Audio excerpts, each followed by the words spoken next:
kaligtasan mo sa Alerto 24. Huli sa pagsalakay ng National Bureau of Investigation ng isang Saudi Arabia na operator ng isang manong illegal na recruitment agency. Hilingay ng mga biktima ibalik ang pera nila.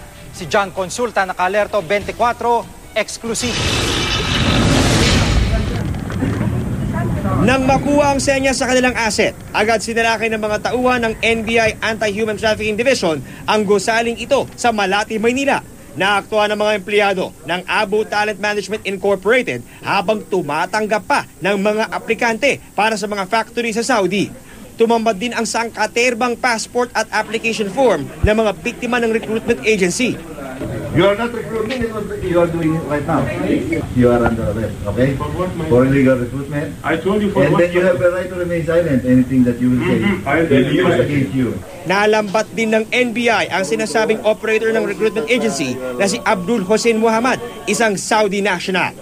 My dear friend, I'm not registered anywhere. Okay. We're not registered anywhere.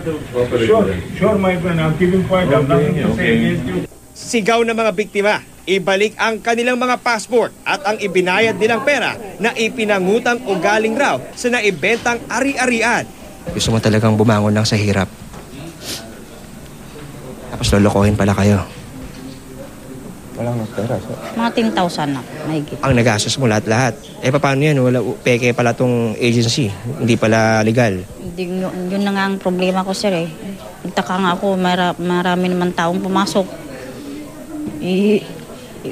Napasabay naman tuloy ako dito. Ayon sa NBI, noong isang taon pa suspendido ang lisensya ng naturang recruitment agency. Delikado yun, ano? Kasi lalabas ka, wala kang undocumented ka. Lumabas ka rito sa bansa nang without the permit from the POEA. Paalala ng NBI sa mga gustong mag-abroad.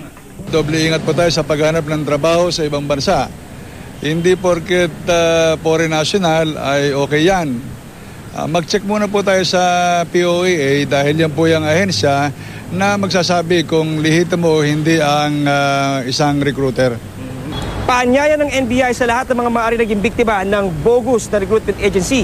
Mangyari magpunta lamang dito sa NBI headquarters para mabigyan ng karampatang tulong. John Consulta, nakatutok, 24 oras.